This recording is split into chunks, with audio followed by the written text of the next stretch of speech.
What up, Fight World? It's your boy Ego, and I'm back with some more boxing. Now, I got to get my prediction in for the Mikey Garcia Juan Manuel Lopez fight.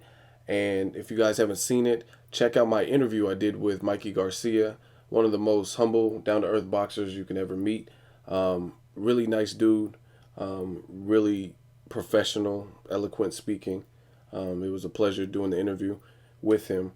However, on my channel, I give it to you raw and uncut and unbiased. So my prediction is my prediction, whether or not I met Mikey Garcia or did an interview with him or whatever.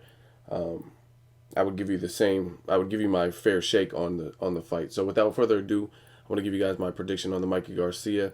This is how I see it unfolding, and this is all true. There's no bias, nothing. So as far as this fight's concerned, Mikey Garcia versus Juan Manuel Lopez, I really like the matchup. On one hand, you have Mikey Garcia. Some people feel he hasn't fought anybody. His toughest test was Orlando Salido, and a lot of people thought Salido was going to run through him, and he actually dominated Salido and made it look easy. However, that being his first title shot, his toughest test, it didn't end in the traditional way. It didn't go the distance or end in a TKO stoppage or KO. So it always leaves that what if. For those of you who haven't seen it, the fight ended and Orlando Salido caused the accidental headbutt. In turn, it broke Mikey Garcia's nose, so the doctor stopped it. Again, it leaves that what if. Some people are saying Salido was just starting to figure Garcia out, or he was starting to come on and get his second win. So who knows what would have happened, because it didn't happen. The fight was stopped. Mikey Garcia was clearly ahead on points. He was clearly dominating. He had a few knockdowns in that fight. And again, he made it look easy. But for some people who are still skeptical of Mikey Garcia's talents, this is a good matchup for him. Juan Manuel Lopez. Now you have Juan Manuel Lopez, who was supposed to be the next Puerto Rican sensation. He was on an incredible win streak. He had some tough wars. He was supposed to be the next Cotto, the next Felix Trinidad, and then he met Orlando Salido. They fought in Puerto Rico, and it was a great battle. For those of you who haven't seen it, I suggest you go take a look at this fight. Definitely, you can mention it with the classic fights with the two names. And both guys went at it. They gave it everything they had. And unfortunately, Juan Manuel Lopez was defeated brutally, and he lost in a brutal fashion. And they rematched, and the same thing happened. Orlando Salido stopped him in a brutal fashion. So with those two losses, it's only two blemishes on his record. However, a lot of people think he's shot worn and he doesn't have any more. He's done. He's been through too many wars. And at the end of the day, Juan Manuel Lopez is still a puncher. He still has a big punch. He's still seasoned. Anytime you fight a good name like Orlando Salido, whether you win or lose, it's still experience. Gamboa got experience from Salido, from fighting people like Ponce de Leon. Fighting guys like that are just nasty and tough and have that mean streak, and they're seasoned. I mean, that's experience. So whether you win or lose, you can take something from it. So whether you think Juan Manuel Lopez is shot or not, it's still a good fight, especially for Mikey Garcia, who this is his first title defense. And the first one, again, didn't end. His first title shot didn't really end in a traditional sense. What do I make of this fight? I think Mikey Garcia is going to stop him. I think his level of accuracy, his patience, he's a technician in there. He's very accurate. One thing that's very underrated about Mikey Garcia is he has a sneaky right uppercut. He has an uppercut that's nasty. That uppercut is disgusting, and he knows how to slip it. His timing is good. Mikey Garcia is one of those fighters who they actually call him the Mexican Mayweather. Whether you agree with that or not, you can still mention him in the same breath of the Mayweathers and Juan Manuel Marquez's, based on how he fights. And he fights a very calculated, measured, strategic fight. So I'm not saying his resume is what Mayweather's resume is, or he has the resume of Marquez or anything like that.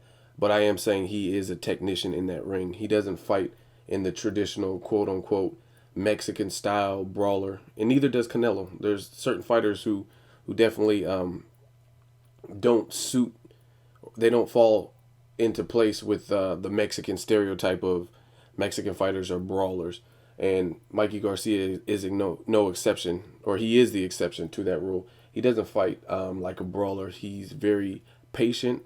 He's calculated, and I just see him stopping Juan Manuel Lopez. Not necessarily because the Orlando Salido losses, because even if he didn't have those, I still see Mikey Garcia beating. But that's one thing. I mean, Lopez has been in wars. He's been in wars like close, tough fights. He's older. And at the end of the day, I feel Lopez does have a big punch, so his best chances to hurt Mikey Garcia was something that he can't recover from early, and that's about his only chance. I feel a fighter like Lopez is more or less a fighter who's going to have limited gears. He's going to be in first or second gear, whereas a fighter like Mikey Garcia, he's going to have different options available to him. He's going to be able to obviously fight on the outside. He mixes timing. Again, he has that sneaky right uppercut. I think he's going to land right hands all night. If you watch the Orlando Salido and Lopez fight, Salido was raining rights all night. And that's a very good punch for Mikey Garcia. And again, you add the accuracy, the timing, the patience. I just see Mikey Garcia all the way.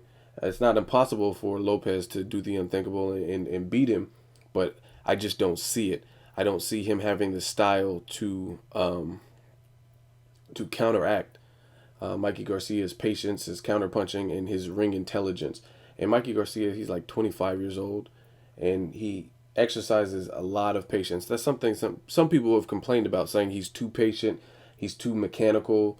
But against a brawler, someone who's more one-dimensional like Lopez, I don't think he's going to have any problems. I don't see Lopez having the chin or the dimensions in his fight game to deal with that.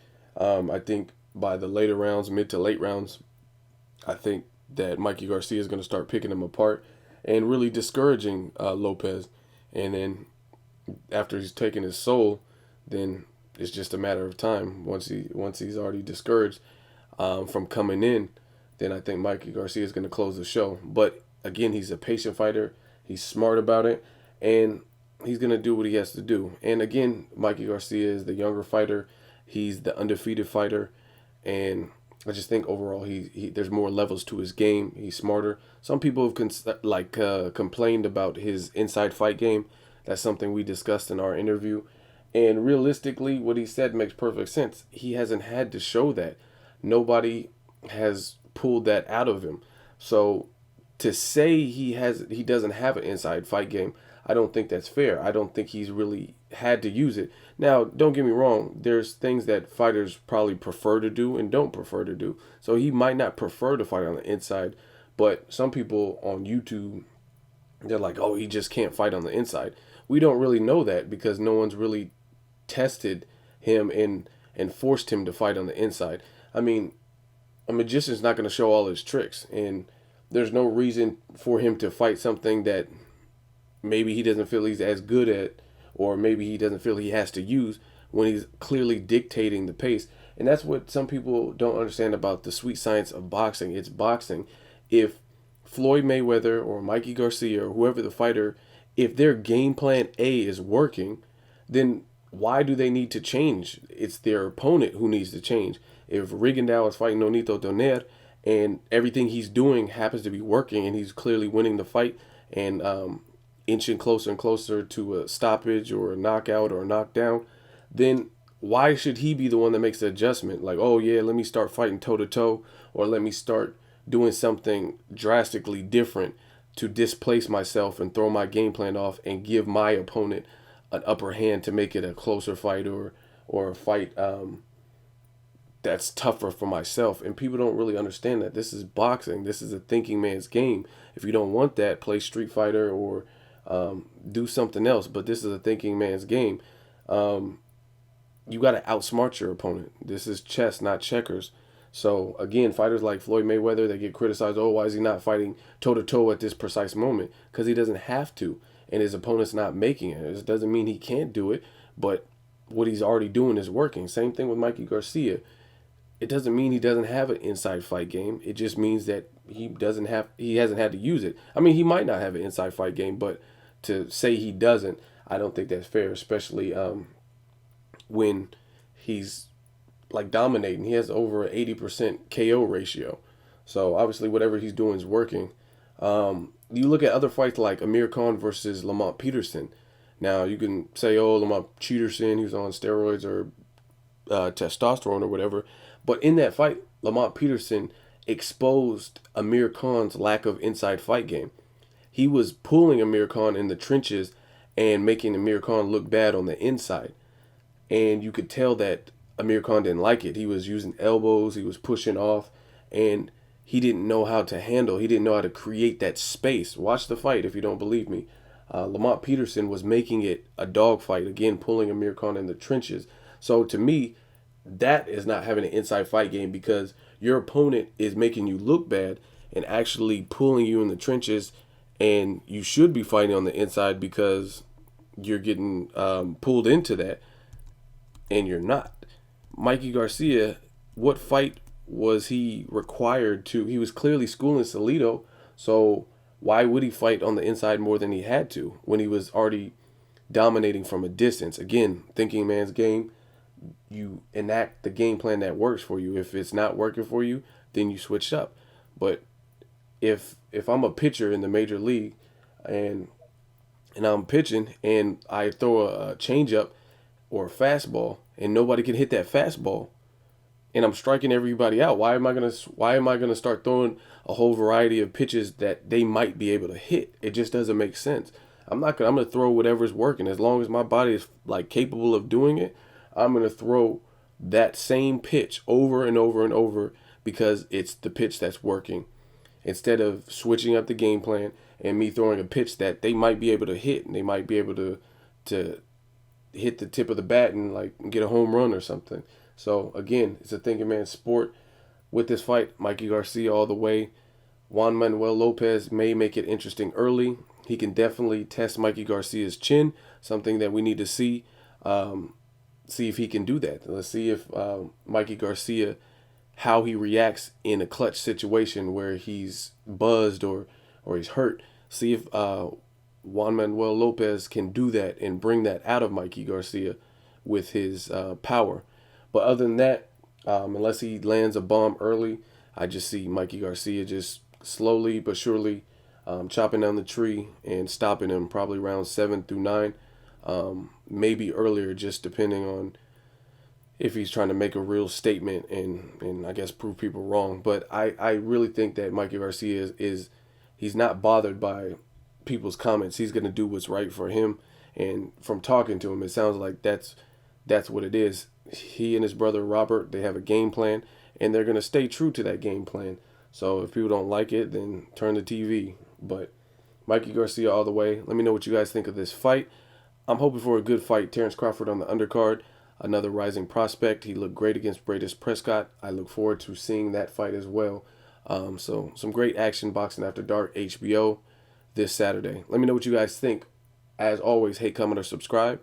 Till next videos, Ego, signing off.